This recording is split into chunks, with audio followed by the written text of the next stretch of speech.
Baik, Assalamualaikum warahmatullahi wabarakatuh. Ketemu kembali dengan saya Abu Iqbal. Melanjutkan tutorial dasar PHP kita. Eh, yang pada pertemuan sebelumnya kita masih membahas CRUD, create, read, update, dan delete dengan menggunakan data dari MySQL dan CSS dari Bootstrap. Ya, pada kesempatan kali ini kita akan melanjutkan, kita akan meng-create sebuah data dari PHP yang akan kita kirim ke dalam tabel di database MySQL. Baik, untuk membuat CRUD atau create sebuah data, kita memerlukan sebuah form, yang mana pada kesempatan ini form ini kita akan membuatnya dari Bootstrap, karena untuk tampilannya biar seragam, kita membutuhkan Bootstrap. Baik, di sini kita bisa melihat dokumentasi form. Form terletak di dalam getbootstrap.com, dokumentasi Bootstrap 4.0 komponen form. Ya, di sini komponen form. Ya, di sini kita bisa melihat beberapa contoh form yang ada. Ini ada email address dan password, check me out, submit, dan seterusnya. Nah, kemudian di bawahnya kita bisa melihat scriptnya. Ya, bisa kita copy. Ya, ini adalah formnya. Nah, bisa kita pastikan di dalam file PHP kita. Sebelumnya kita perlu merename dulu karena ini adalah tabel 3 untuk menampilkan data. Tapi sebenarnya bisa juga kita letakkan di sini tanpa membuat sebuah file baru gitu ya. Oke, tidak apa-apa, kita letakkan di sini saja. Kita letakkan di atas tabel dan di bawah Hello World. Nah, di dalam Hello World kita rubah saja, misalnya CRUD PHP dengan ya.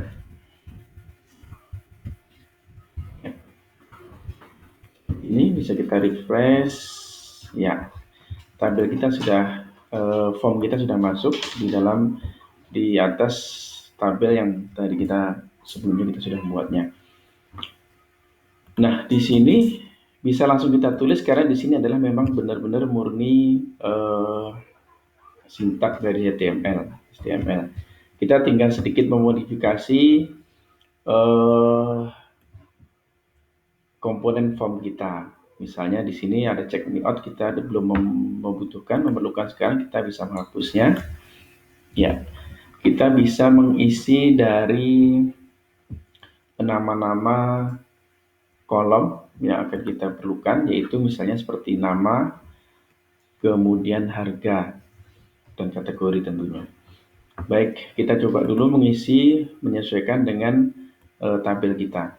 Kita isi, kita edit di label ini. Untuk label ini sebenarnya tidak begitu signifikan. Ini kita hapus pun tidak ada masalah. Seperti ini. Ya, seperti ini tidak ada masalah. Nah, yang penting adalah dari keterangan value dari label yang di sini. Misalnya sebagai contoh, nama barang. Kemudian yang di bawah kita ganti dengan harga, misalnya. Ya, kita simpan, kita refresh. Apa yang terjadi? Ya, di sini bisa kita tes. Ya, harga. Ya, kenapa harga berupa bintang-bintang-bintang? Ya, kita perhatikan pada type atau tipe dari input tersebut. Nah, kita harus mengenal beberapa tipe input. Ini ada email. Ini bisa jadi kita ganti dengan teks. Ya, karena dia bukan email pada kesempatan ini. Ya, hampir sama. Cuma nanti yang membedakan adalah ketika validasi. Kita belum sampai ke validasi. Kemudian ID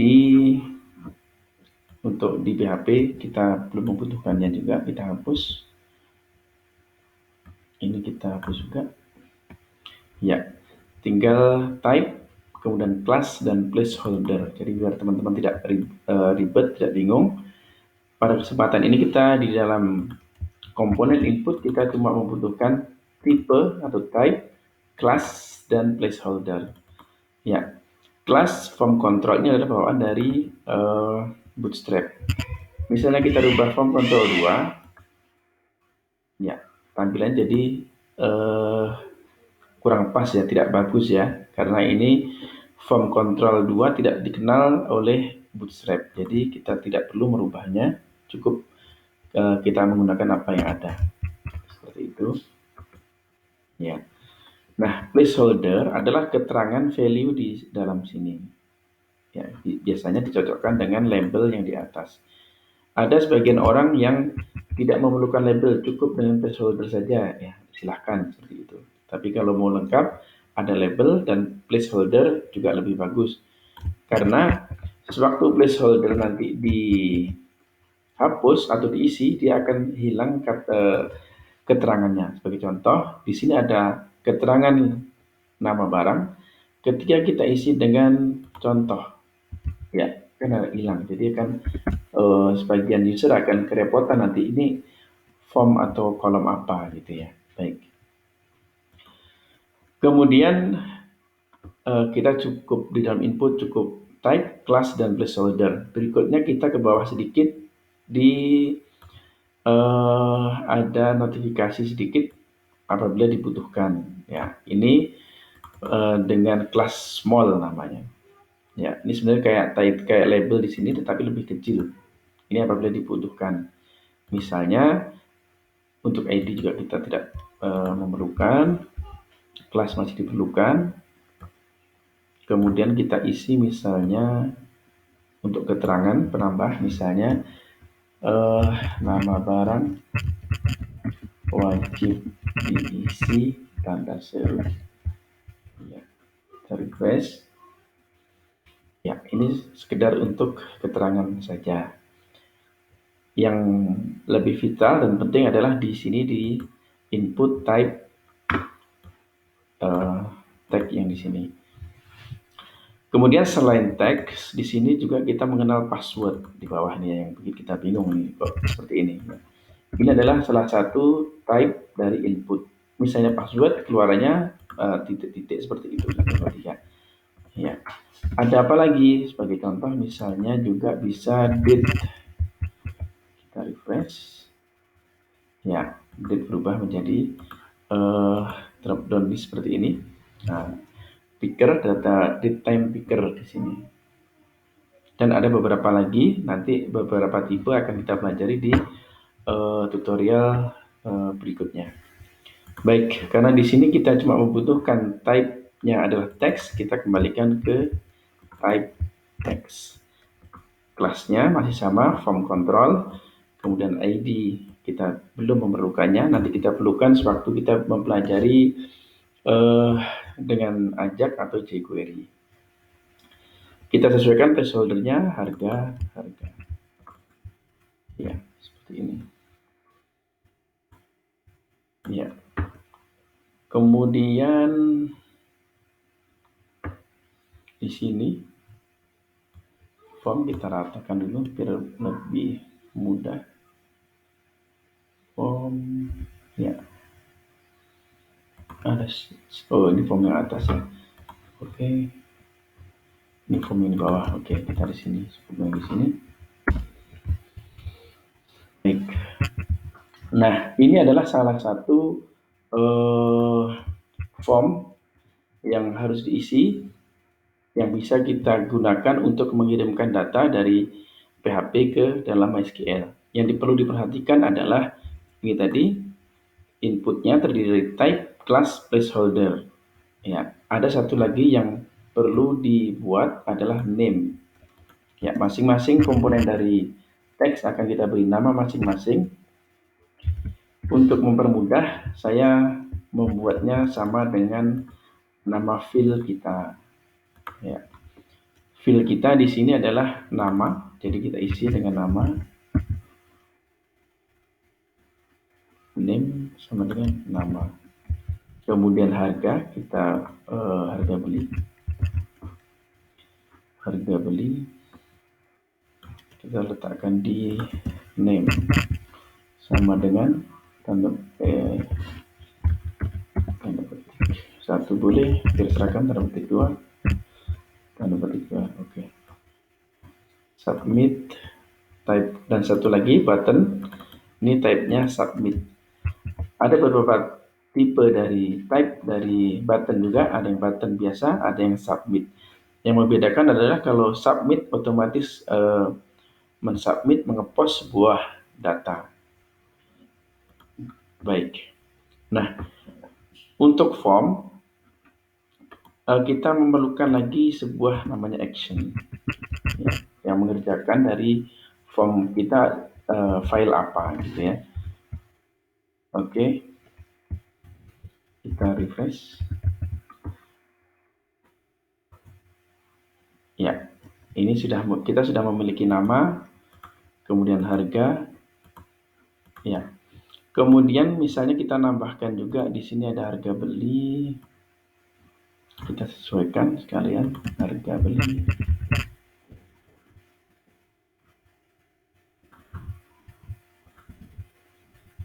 Ya, kita copy yang harga ini. Ya, kemudian harga jual. Kita copy. Ya. Copy harga jual. Kita refresh. Ya, nama barang, harga beli, harga jual, dan submit. Iya. Nah, ini menandakan form kita sudah berfungsi.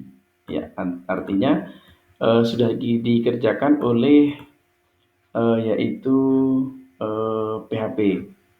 Ini terlihat dari data-data kita masuk ke parameter dari tabel3.php. Di sini ada nama, ya, kemudian ada harga, dan ada harga beli, harga jual. Coba kita isi misalnya tes nama, harga beli kita isi 500, harga jual kita isi dengan 1000. Ya, betul 1000. Ini 5000. Kita submit. Ya, apa yang terjadi? Ya, sudah terisi beberapa variabel di sini. Harga jual ada 1000, kemudian harga beli 500, dan nama adalah tes plus nama. Ya, seperti ini. Berikutnya adalah kita akan mengambil value dari masing-masing kolom ini, masing-masing input ini ke dalam script PHP. Ya, ini perlu kita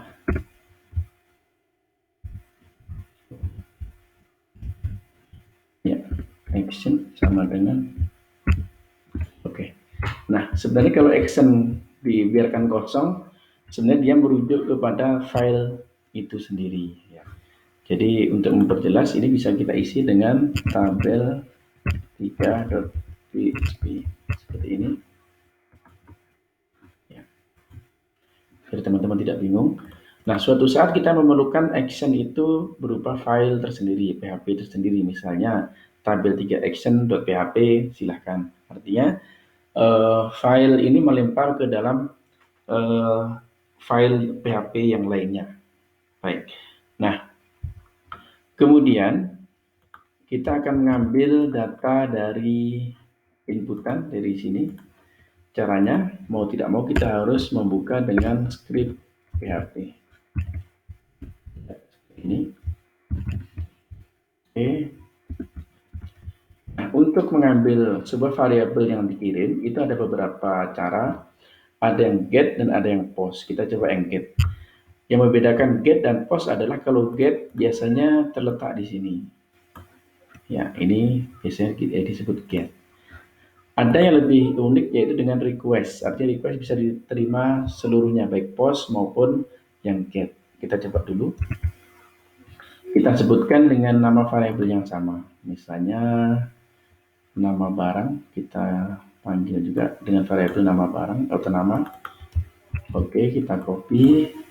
Untuk membuat variabel kita membuat tanda dolar. Dolar nama adalah sama dengan ya, adalah request. Ya, ini ada get, ada post, ada request. Kita coba yang get ya. Get diambil dari input yang kita kirim tadi. Ya, tadi adalah namanya, nama juga. Untuk mengeceknya bisa kita tampilkan dengan echo. Tanda petik, ini nama dari get. Get dolar nama. Oke, kita simpan, refresh. Sudah muncul, ini nama dari get, tapi datanya masih kosong. Kenapa masih kosong? Karena kita belum mengisinya. Kita isi misalnya ini dari nama barang. Kemudian kita submit. Ya, ini muncul di sini. Ini nama dari get. Nah, yang kita kirim adalah ini. Ini dari nama barang. Oke, bisa dipahami ya. Meskipun sederhana, tetapi harus diperlukan pemahaman yang lebih. Jadi antara setelah kita menginput sesuatu di sini, kemudian kita submit, ya muncul di sini.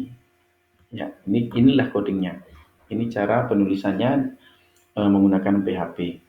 Kemudian bagaimana mengambil field atau kolom berikutnya? Tinggal kita copy nama. Kita memiliki 3 variabel harga beli. Kita copy saja biar tidak salah penulisannya. Harga beli, ya seperti ini. Kemudian harga jual juga kita copy, harga jual. Oke, harga jual seperti ini. Untuk menampilkannya ya sama, tinggal kita buat di sini BR harga beli, kemudian kita BR lagi dot harga jual. Seperti ini. Kita isi nama barang misalnya laptop. Harga beli 10 juta, 223. Harga jual 12 juta, 223. Kita submit. Ya, sudah muncul. Ini nama dari get laptop. Ada harga 10 juta dan 12 juta. Artinya kita sudah berhasil menangkap variabel yang kita isikan dari HTML, dari form HTML, kita tangkap di dalam script PHP ya. Ini sudah berhasil dan sudah muncul di sini.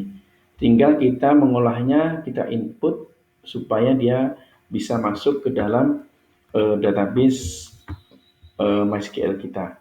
Ya. Untuk itu kita harus menaikkan dulu koneksi kita di sini.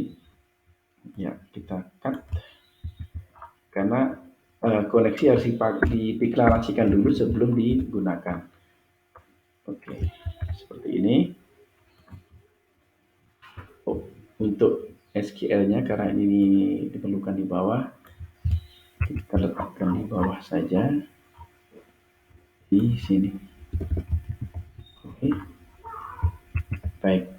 Nah, kita tinggal membutuhkan satu variabel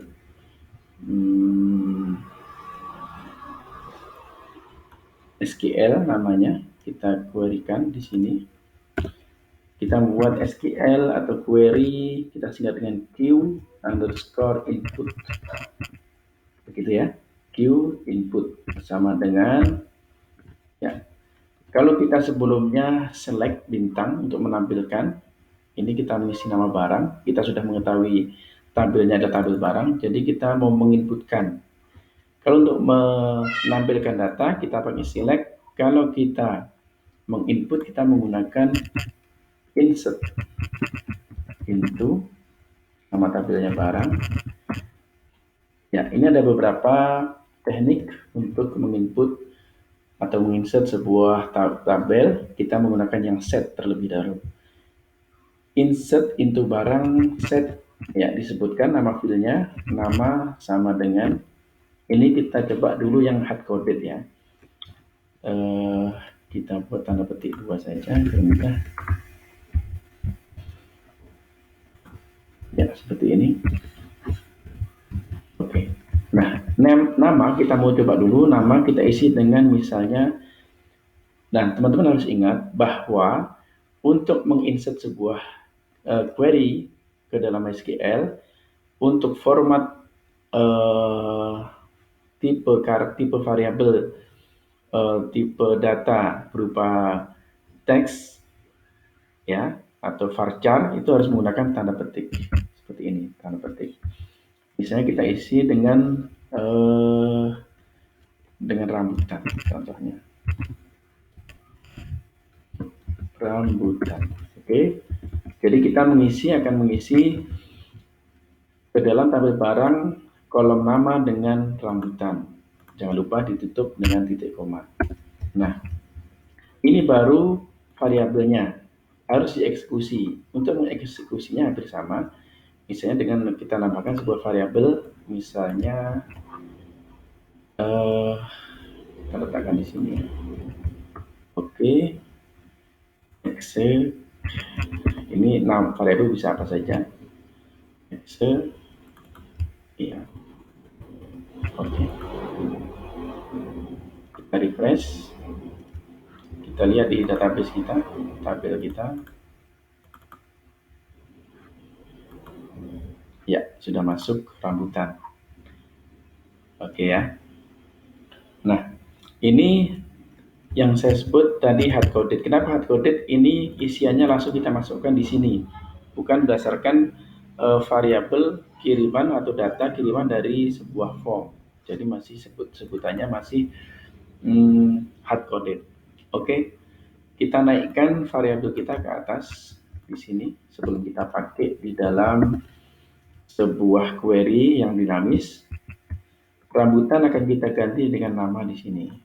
Oke, seperti ini. Ini bisa seperti ini. Ini karena PHP lebih cepat ya, tanpa harus dipisah dengan apa? Dengan titik dan tanda petik. Kita coba langsung saja. Kemudian untuk yang berikutnya adalah harga beli. Ya, kita copy saja. Koma, ini harga beli. Harga beli yang di sini adalah harga beli dari field kolom database kita. Diisi dengan sama dengan tanda petik atau dolar, karena di sini dia berupa angka, tidak ada masalah. Kita isi langsung tanpa tanda petik. Koma, harga jual. Ya, harga jual sama dengan dolar harga jual. Oke, selesai.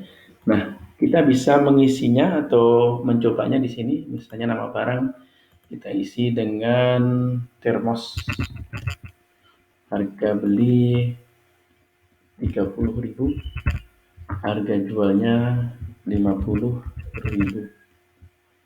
Oke, kita submit ya.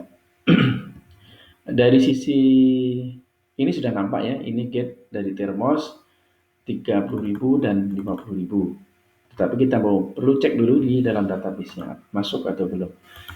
Ya, bisa kita refresh. Ya, sudah masuk. 9, barang ID 9, termos, harga beli, harga jual sudah masuk 30.000 dan 50.000. Untuk cut ID kita coba di tutorial berikutnya, karena nanti akan menggunakan sebuah option atau seleksi untuk menentukan kategori, yang mana kategori nanti kita akan matchkan dengan tabel kategori kita. Baik, mudah dipahami? Ya, kalau ada pertanyaan nanti silahkan coret-coret di kolom komentar atau bisa menghubungi kontak kami. Semoga bermanfaat tutorial kita kali ini, CRUD PHP dengan Bootstrap ke dalam SQL. Ya, semoga bermanfaat. Terima kasih sudah menyimak. Assalamualaikum warahmatullahi wabarakatuh.